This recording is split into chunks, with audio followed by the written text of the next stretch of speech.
I used to think the worst pain in life was being poor. Turns out it's being invisible while people look straight through you and decide who you are without ever asking. One minute you're standing there doing your best to survive, and the next, someone with power decides you're nothing. Yeah, this story starts right there. Back then, my name was Oshlina Brooks. I lived in a rundown coastal town called Greymouth. One of those places tourists drive past with the windows rolled up. Every morning before sunrise, I pushed my food cart to the open-air market. Fried rice, chicken stew, cheap paper bowls. Nothing fancy. Just enough to keep the lights on and my son fed. My boy, Evan, was 7 years old, skinny as a rail, curious about everything. He was my whole world. Every plate I sold, every insult I swallowed, every fake smile I forced on my face, it was for him. You know what I mean? When quitting isn't an option, even when your body is begging you to stop. People at the market knew me. Not really, but enough to judge. Single mom, street vendor, probably uneducated. I heard the whispers. Some said them out loud. One guy once laughed and told me I should be grateful anyone even bought my food. I laughed it off. That was my armor. Smile, nod, move on. But inside it piled up. Every look, every comment, every reminder that in their eyes I was already boxed in. Then came the day everything cracked open. Evan collapsed at school. Just dropped. No warning.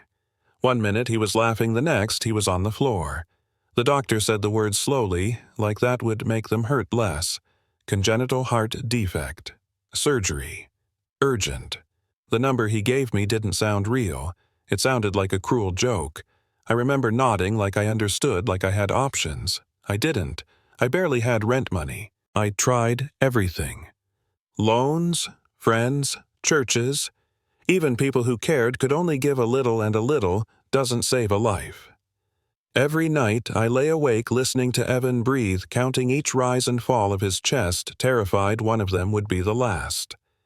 That kind of fear changes you. It sharpens you, or it breaks you. That's when Calvin Moore entered my life.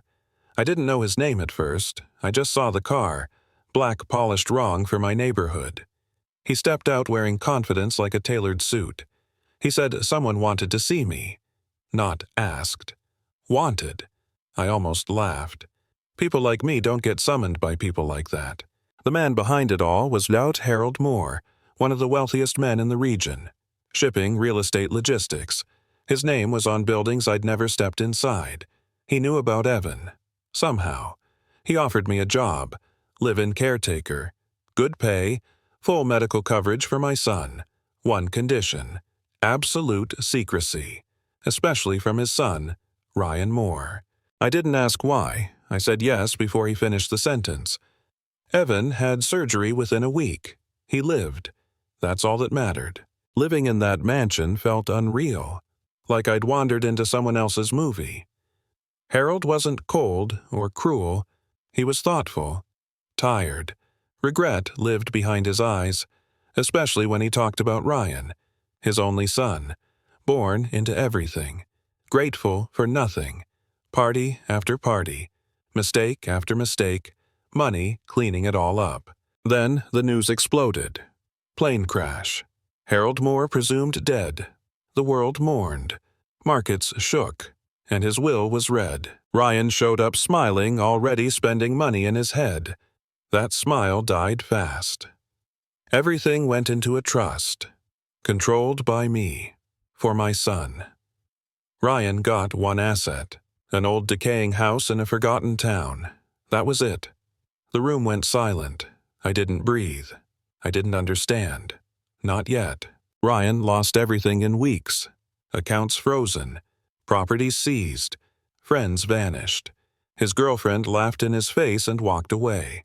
He tried to fight it. Lawyers told him it was airtight.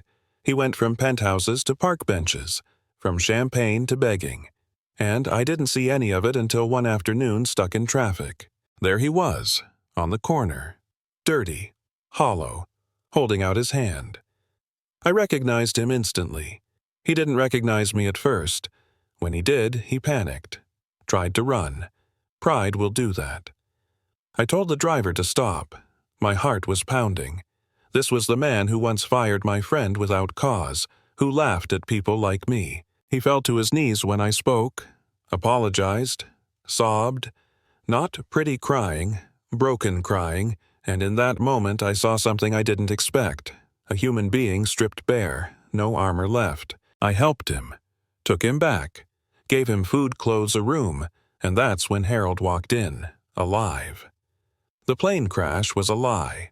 The will was real. The lesson was intentional.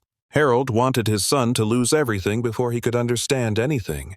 He wanted him to feel invisible, to feel small, to feel what the rest of the world feels when power looks away. Ryan didn't get his life back overnight. He worked in a warehouse, real labor, early mornings, sore hands, no shortcuts. And slowly, something changed. He listened. He learned. He stopped talking and started seeing. We talked sometimes, awkward at first, then honest. He apologized again, not because he had to, but because he meant it. Somewhere in those conversations, respect grew, then trust. Then, something deeper I didn't expect and wasn't looking for. We married quietly, no headlines, no spectacle, just truth. Evan called him Dad without being told to. Years passed. Ryan rebuilt the business with fairness. Workers mattered. Names mattered. People mattered. I opened a small restaurant. Same recipes I used to sell from my cart. It became a place where suits sat next to laborers. No one above anyone else. One night, Ryan's ex showed up, broke, apologetic. I hired her. People can change, I've seen it. So, here's my question to you. Be honest. If you were in my place, would you have helped the man who once looked down on you? And if you were in his place, would you have survived losing everything without becoming bitter? Drop your thoughts in the comments. This story isn't just mine. It's about power, pride, and what happens when life finally forces us to see each other.